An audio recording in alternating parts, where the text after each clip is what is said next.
जहाँ जहाँ से वो आए हैं वो आम आदमी नहीं आ सकता, और उन्होंने एक एक चीज़ को यहाँ पे देखा है, कहाँ से एंट्री होती है, किस टाइम पे हमारी पुलिस थोड़ी सी रिलैक्स होती है, क्योंकि उस दिन जुमे का दिन था। जुमे के दिन जो हमारी मस्जिद है उसको भी ये सिक्योर करते हैं, और थोड़ी सी जो पुलिस है वो थिन आउट होती है। और आप इसका टाइमिंग्स भी देखें, वो बिल्कुल मगरिब की जो नमाज है उस वक्त उन्होंने अटैक करने की कोशिश की है, जिसमें हमारी पुलिस कांस्टेबल जो है नमाज भी पढ़ते हैं, और थोड़ी सी पुलिस जो है वो थिन आउट भी होती है।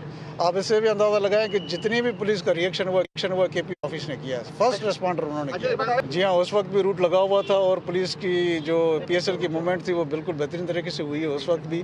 और अभी भी मुझे पूरी उम्मीद है जो हमारी सिक्योरिटी है डिवीजन है वो उसको सिक्योर भी कर रहे हैं, हम लोग भी उनके साथ मिले हैं। अच्छा, ज़ेर इस्तेमाल जो गाड़ी का जिसका मालिक है उसको 14 तारीख को टैक्स पे किया गया है। आप कहते हैं जो उसका वो बहुत सारी नंबर प्लेट्स मिली है, लेकिन जो गाड़ी की नंबर प्लेट मिली है वो उसका मालिक का हिरासत में लिया गया है। अगर नहीं लिया गया तो जो उसका कहना है कि शोरूम को भेज दी थी। ये वाले तो कुछ बहुत अर्ली है ये इन्वेस्टिगेशन, मेरे ख्याल में अभी अब इसके ऊपर नहीं डिस्कस करते। ये मैं बताता हूँ आपको कि वो जो गाड़ी की नंबर प्लेट्स अंदर भी मिली हैं और उसको लगी हुई है, जिसकी हम सारी इन्वेस्टिगेशन थी। जो मारे गए या इनकी तादाद ज्यादा थी उनमें से? अभी तक की कंफर्मेशन ये है कि वो 3 ही थे। 3 ही थे। ये बताइएगा कि कराची में क्या अब भी स्लीपर सेल दहशतगर्दों के मौजूद है या नहीं है, ये बताइए। देखिए, इससे तो लगता है कि वो मौजूद है, और उनमें ये कैपेबिलिटी है कि वो अटैक कर सकते हैं। ये जो अटैक हुआ है देखें ना, उसमें मैंने जो हमारी जो इन्वेस्टिगेशन ये है जो लोकल पुलिस ने हमने मिलकर की है, सुबह से रात को मैंने देखा है, जो उनके फुटप्रिंट्स को मैंने देखा है कि वो कम से कम 15 से 20 दिन 1 महीना उन्होंने इस ऑफिस की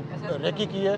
और ऑफ कोर्स इसको अटैक को ऑर्गेनाइज करने में लोकल यहाँ के फैसिलिटी होंगे जिनके ऊपर हम जा रहे हैं और जिनके लिए तमनी में है, बीएलए है या सीधी तमनी में है, अलीदी पसंद, उनकी कोई सपोर्ट वगैरह है? अभी इस वेरी अर्ली, बहुत अर्ली है ये बात कहना। Thank you. स्टार न्यूज़, जियो पाकिस्तान के लिए।